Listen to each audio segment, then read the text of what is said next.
Good morning girls. Political geography lecture number 6।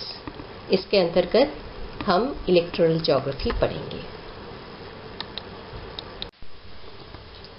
निर्वाचन भूगोल निर्वाचन प्रक्रिया के संगठन, चुनाव संचालन की प्रक्रिया तथा परिणामों के भौगोलिक पहलुओं का अध्ययन करता है। पॉइंट नंबर 1 में यही बताया गया है। पॉइंट नंबर 2, दूसरे शब्दों में स्थानिक मतदान प्रारूपों अथवा व्यवहारों का अध्ययन तथा मतदान की राजनीतिक घटनाक्रम के स्थानिक वितरण का अध्ययन करता है। तीसरा पॉइंट, मतदान के परिणामों को मानचित्र पर दर्शाया जा सकता है। निर्वाचन के आंकड़े सरलता से प्राप्त किए जा सकते हैं। राजनीतिक भूगोलवेत्ताओं का कार्य मतदान परिणामों के स्थानिक विभिन्नताओं की व्याख्या करना अथवा विवरण देना होता है। पहले के लेक्चर में मैं बता चुकी हूँ कि निर्वाचन जैसी एक राजनीतिक प्रक्रिया को भी भौगोलिक ढंग से व्याख्या की जा सकती है। मानचित्र में हम ये बता सकते हैं कि निर्वाचन प्रक्रिया कैसे रही। कभी कभी ये कार्य कठिन हो जाता है, ये मानचित्र द्वारा दर्शाना, क्योंकि व्यवहारों की व्याख्या करना कठिन होता है। Electoral geography developed after world war II। द्वितीय विश्व युद्ध के बाद निर्वाचन भूगोल अच्छी तरह से डेवलप हुआ, लेकिन आंद्रे सिगफ्रिड एक फ्रेंच ज्योग्राफर थे जिनको इलेक्टोरल ज्योग्राफी के फादर या निर्वाचनीय भूगोल के जनक माने जाते हैं। उन्होंने 1913 में एक किताब पब्लिश किया था जिसका नाम है geographical study of election. 5 major areas of study within electoral geography according to Johnston 1994। पहला, निर्वाचन क्षेत्रों के विशेष संदर्भ में चुनाव क्षेत्रों का स्थानिक संगठन अर्थात संरचना एवं चुनाव परिणामों पर उसके प्रभाव का विश्लेषण। दूसरा है मतदान प्रारूपों में स्थानिक विभिन्नताएं तथा इस प्रारूप एवं जनसंख्या की सामाजिक विशेषताओं के क्षेत्रीय वितरण के बीच कार्यकरण संबंधों का विश्लेषण। नंबर 3, मतदान निर्णयों पर पर्यावरण तथा स्थानिक कारकों का प्रभाव।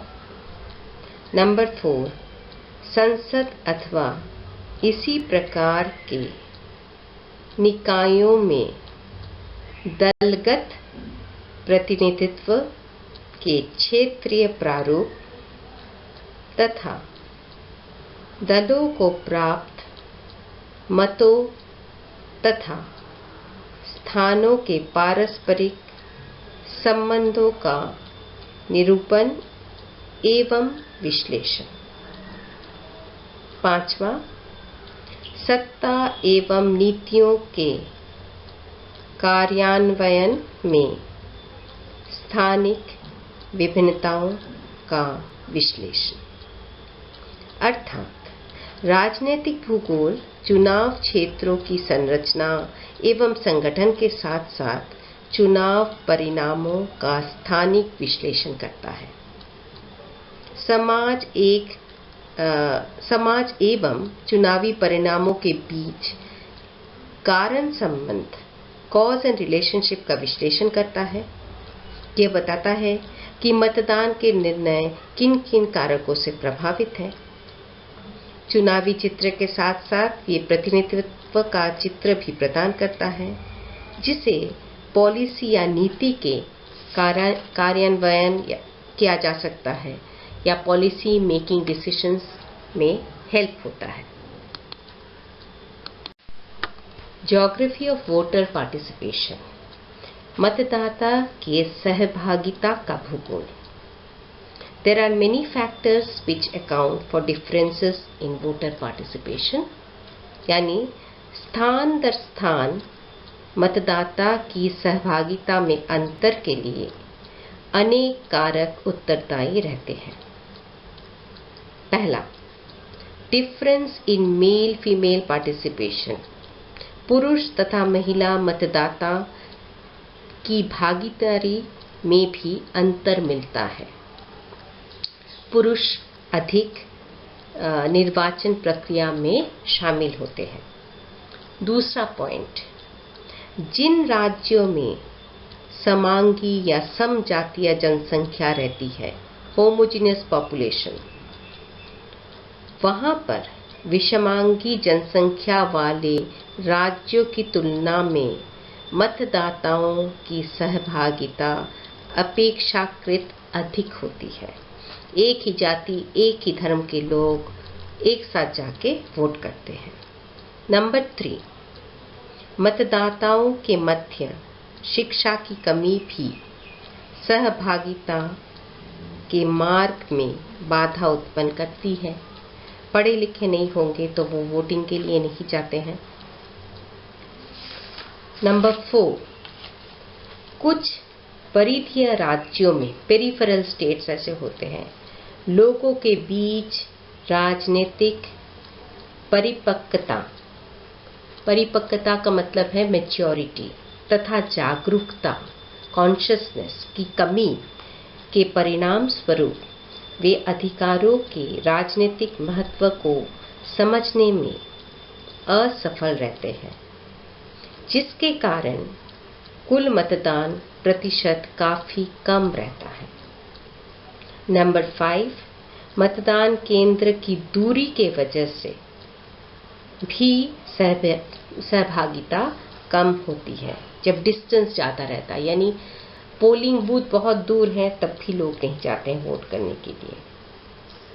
नंबर 6, मतदाताओं के एक भाग की अनभिज्ञता या अज्ञानता के कारण कुल हुए मतदान में काफी मात्रा में भिन्नता उत्पन्न हो जाती है, यानी इग्नोरेंस जब रहता है लोगों के बीच।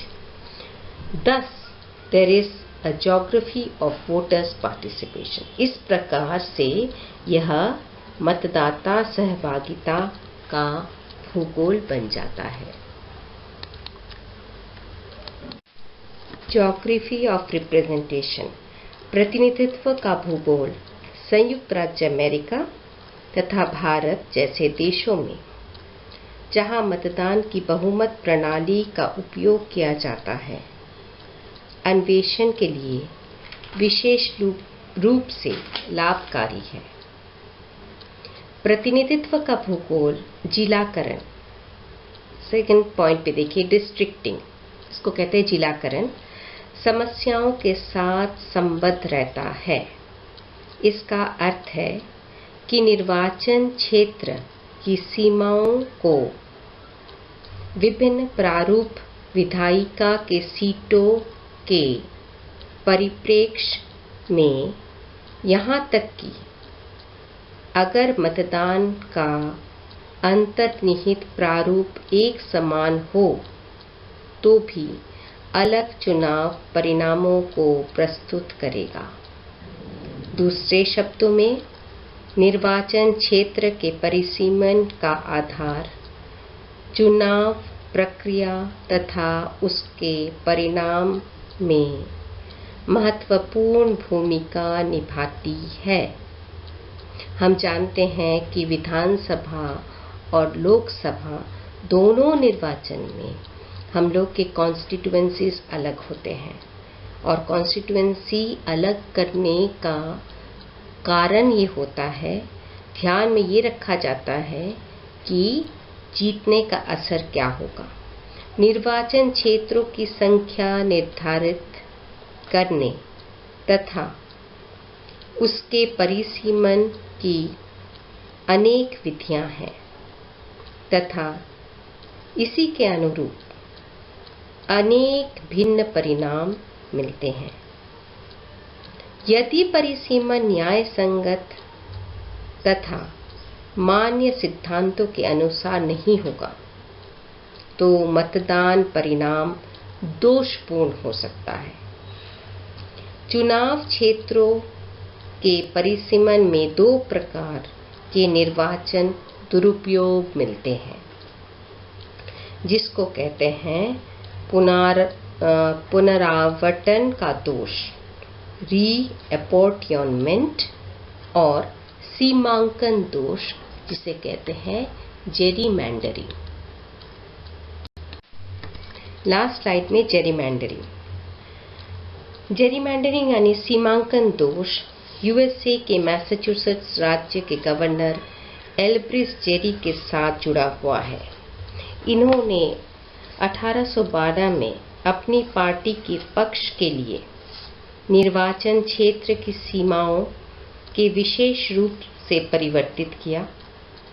जेरीमैंडरिंग से ये प्रदर्शित हुआ कि चुनाव परिणामों को आवंटन दोष का सहारा लिए बगैर चुनाव परिणामों के साथ आसानी से छेड़छाड़ किया जा सकता है। यह चुनाव शोध का महत्वपूर्ण विषय बन गया। जेरीमैंडरिंग का तात्पर्य चुनाव क्षेत्र की सीमाओं के दोषपूर्ण परिसीमन के माध्यम से विपक्ष के जनाधार वाले क्षेत्रों का इस प्रकार के विभाजन से है, जिसके परिणाम स्वरूप विपक्षी दल को कुछ थोड़े चुनाव क्षेत्र में बहुत अधिक बहुमत प्राप्त हो जाए, परंतु शेष क्षेत्रों में कहीं भी उनके समर्थन का स्तर 50% तक नहीं पहुंच सके। अर्थात इस तरह से विभाजन किया जाता है जैसे कि मैक्सिमम वोट मिल सके। डिस्ट्रिक्ट को, जिले को, कॉन्स्टिट्यूएंसी को इस तरह से विभाजित किया जा सकता है। तो इससे हमारा तीसरा यूनिट जो है निर्वाचन भूगोल वाला यूनिट पूरा खत्म हो गया। जितने भी इम्पोर्टेंट पॉइंट्स थे वो मैंने बता दिए। आप लोग इसको ध्यान से सुनिए। ये कठिन है क्योंकि ये नया है, लेकिन अगर आप इसको दोबारा 3 बार बार बार सुनेंगे तो आपको समझ में आ जाएगा। फिर भी अगर आपके दिमाग में कोई सवाल हो तो आप इसको ज़रूर पुट कीजिए यूट्यूब चैनल के उस कमेंट सेक्शन में जाकर। Okay, thank you girls, take care.